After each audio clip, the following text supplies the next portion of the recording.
باش منانيش يذكروا كل شي والحب والرجا بينوضوا مطرة. السلام عليكم ورحمة الله تعالى وبركاته متتبعي قناة نادي الجراد العالمي. جيتكم اليوم بواحد الفيديو جديد واخر مستجدات فريق الرجاء العالمي، ولكن قبل ما تفرج في هذا الفيديو هذا ما تنساش انك تشترك في القناة وتفعل زر الجرس وتخلي واحد التعليق او لايك، وما تنساش انك تدوز عند الحسابات الرسمية عبر مواقع التواصل الاجتماعي بما فيهم فيسبوك، انستغرام وحتى من تيك توك، وهادو بالثلاثة غادي تلقاهم لتحت في الديسكريبشن. ودابا نخليكم مع الانترو.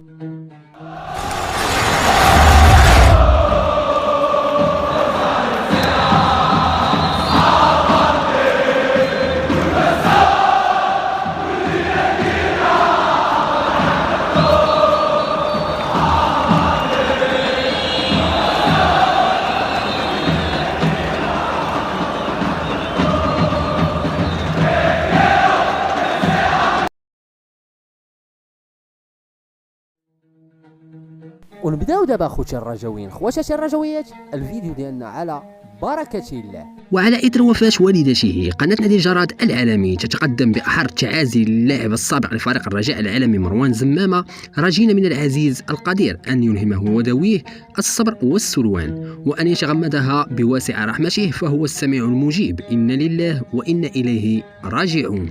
ويواصل فريق الرجاء العالمي تدريبه بأكاديمية النادي استعدادا لمواجهة أولمبيك آسفي برسم السدس عشر نهائي كأس العرش. ويخوض فريق الرجاء العالمي تدريبه بمعدل حصة تدريبية مسائية بأكاديمية النادي تأهبا لمواجهة الفريق المسفيوي في الكأس الفضية. ومن المنتظر أن يدخل الفريق الأخضر هذه المباراة بدون غيابات في ظل جاهزية جميع اللاعبين. وستجرى هذه المباراة فريق الرجاء العالمي أمام ضيفه أولمبيك آسفي على أرضية الملعب البلدي في برشيد انطلاقا من الساعة 10 مساء يوم السبت المقبل.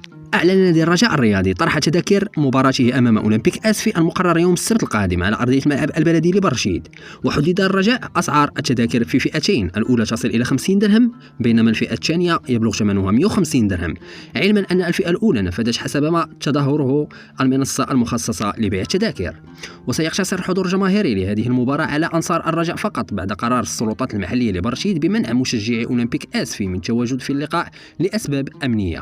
طالبت إدارة أولمبيك آسفي من الجامعة الملكية المغربية لكرة القدم بضرورة السماح للجماهير المسفيوية بحضور مباراة الرجاء الرياضي برسم السدس عشر نهائي كأس العرش.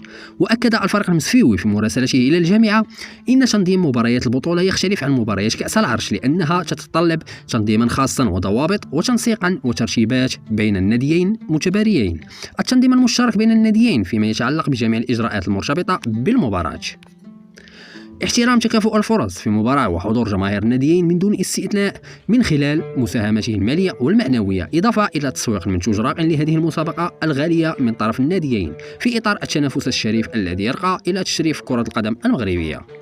نرجو منكم التدخل لدخل إمكانية عدم السماح لجمهور أولمبيك آسفي لكرة القدم لحضور لهذه المباراة نظرا لما يتحلى به من الانضباط والاحترام للإجراءات التنظيمية المرتبطة بأي مباراة، وإذ تعذر ذلك فإننا نطلب منكم اختيار ملعب آخر يسمح للجمهورين بالحضور التشجيع الناديين مع الاحترام الواجب للجوانب التنظيمية واللوجستيكية. المهم اخوتي الرجاويين وخواتاتي الرجاويات الفيديو ديالنا سالا، وكنتمنى من هذا الفيديو يكون عجبكم، وإلا عجبك ما تنساش انك تشترك في القناه وتفعل زر الجرس وتخلي واحد التعليق او لايك، وما تنساش انك تدوز عندي الحسابات الرسميه عبر مواقع التواصل الاجتماعي بما فيهم فيسبوك، انستغرام وحتى من تيك توك، وهادو بالثلاثه غادي تلقاهم من تحت في الديسكريبشن. نشوفكم ان شاء الله في فيديو جديد واخبار جديده التي تتعلق بفريق الرجاء العالمي. دمتم في رعايه الله وحفظه، وديما رجاء وتعيش الرجاء.